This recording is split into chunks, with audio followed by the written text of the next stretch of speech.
Are you okay, buddy? Come on, let's go.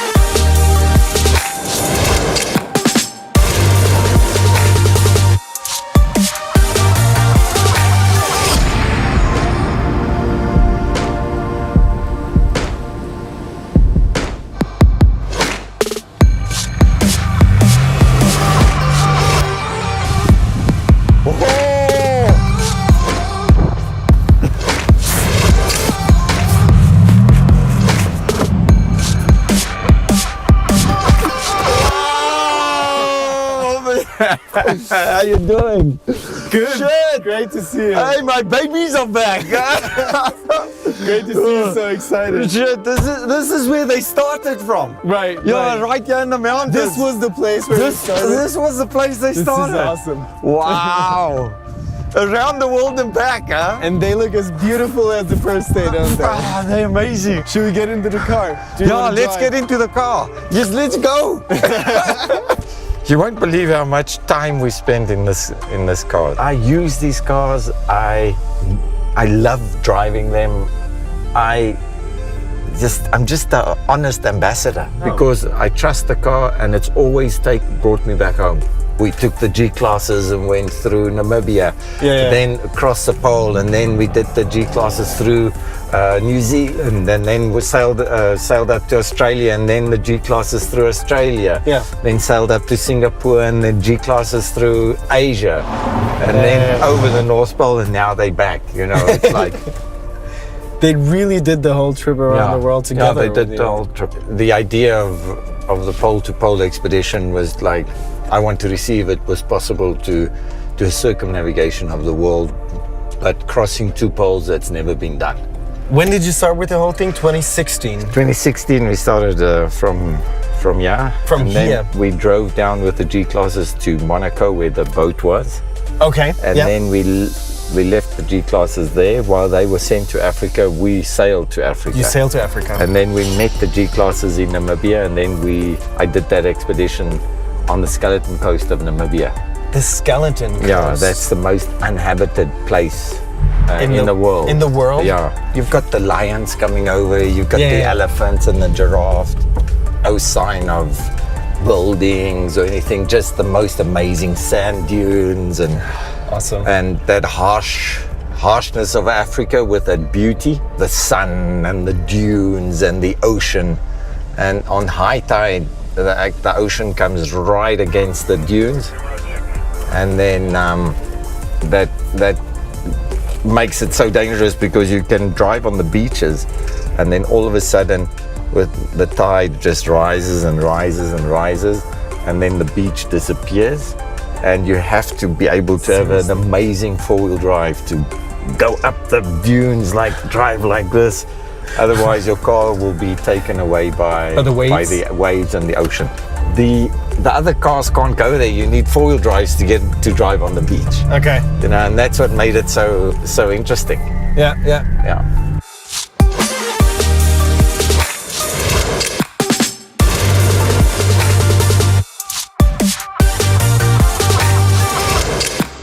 Once we knew that now the ice was breaking up, we left to sail from South Africa to Antarctica, and that put me in a little bit of a problem because that meant that I would be trying to cross Antarctica not in the summer season, but towards the end of the summer when winter starts coming back, and nobody kind of travels across Antarctica in the winter because of the polar night. The polar night and the temperatures being too cold. Okay. And that was the big challenge of this expedition. I wanted to sail in and sail out.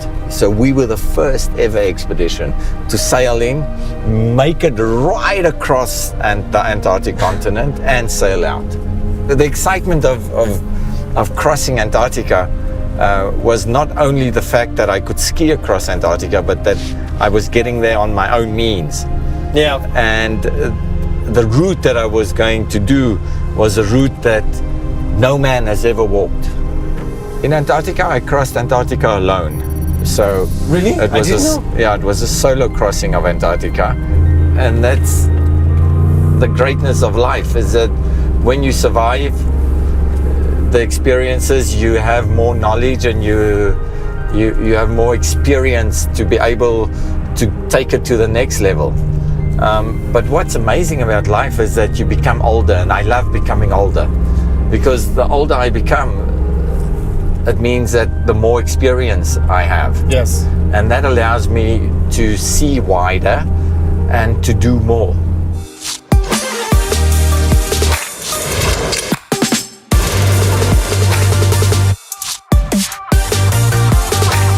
We then I crossed New Zealand with the G classes, because we stopped in the most southern point of New Zealand. With the Pangaea? With Pangaea, yeah, in a village called Bluff. Okay. And then from Bluff, we then got the cars and we drove from the South Island all the way along the southern Alps. They call it the mountains, through the glaciers. They have glaciers on New Zealand? In New Zealand, yeah, beautiful. It's really stunning. Then put the cars on the boat and cross between the North and the South Island, and then drove through the North Island all the way to the most northern tip of New Zealand. Okay. And that was just the most stunning countryside that you can ever get. It is. It's beautiful. And then we jumped onto the boat again and sailed up to Sydney. Yeah. And from Sydney, we got the cars again and then drove through the Simpson Desert. Did you drive through the whole continent? Of Australia. Of Australia. Yeah. How much time did you spend on Australia? We spent about 3 months in Australia. And then from Australia, we then went to New Caledonia, the island group there. Yeah. And we went to Indonesia, and we just went. So that was the way to Asia then? Yeah, that was the way to Singapore. Okay. 2018, you did Laos, you did Cambodia, you did Vietnam, and you arrived in Pakistan. Yeah, and then we climbed. Watch, we're gonna go a little bit like this. And you climbed K2. Yeah, and then we went to K2 and climbed K2 because it was like always a boyhood dream for me to climb K2, the most beautiful mountain in the world. Imagine you can go and climb these places that you've only read of from a boy. Yeah. It was like a boyhood dream for me to be able to go to these places. Then after K2, I had to sail Pangaea up to Japan to be able to cross the polar ocean. I prepared the boat in Japan and then started the sail up all the way to the Bering Strait, to Nome, Alaska. And in Nome, Alaska, Annika came on board the boat, and our assistant crew to be able to go with us into the ice. I think we reached the last station of the whole expedition, right? I think we're at the North Pole. Right? We're at the North Pole. There's a lot to be able to know and to understand. It's not only the physical feat of crossing Antarctica, the Arctic. It's to know how to navigate, because you can't just use a compass either. You're north and south of the magnetic pole, so the compass turns in circles. You can't just read the screen of your phone or the GPS, because that freezes at -18. It's a crystal liquid, so it freezes. And these things are vital for your survival. The navigation works with snow drifts that's created by the big storms. And then you can use the stars and the time. So the moment you have the time, the stars are always at a certain time at a certain position, like the sun would be. Okay. And while you're going up to the North Pole, you've got one star called the Northern Star. Yeah. That's always above the pole. And if you're lucky enough to have good weather, then you'll be able to just walk towards that star. Mm-hmm. But if you've got bad weather, then you must be able to use the wind, because the wind if you know the direction from where the wind's blowing, then you know in which direction you're walking.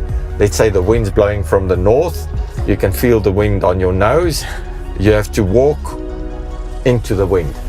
What was the last time you really feared dying? No, I think that crossing the North Pole as well, walking on very thin ice, having polar bears around you in complete darkness creates a fear, and that fear is the fear of making a mistake, that you would eventually not be able to get out of that mistake or find a solution for that problem.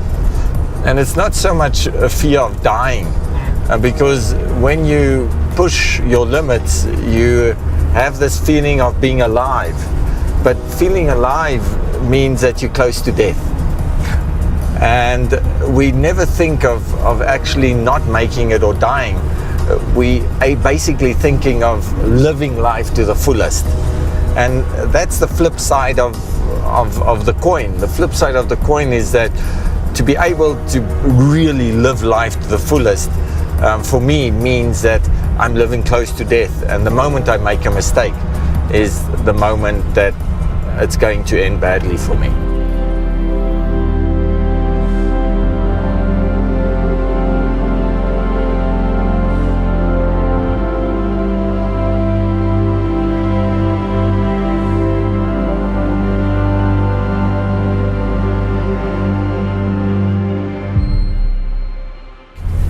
Thanks a lot for sharing your story today with me, and for sharing all those insights into the whole expedition.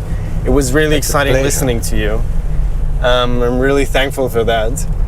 And it was really fun driving around with the G-Class with you. Now you know what a G-Class is made for. Yeah, what it's capable of.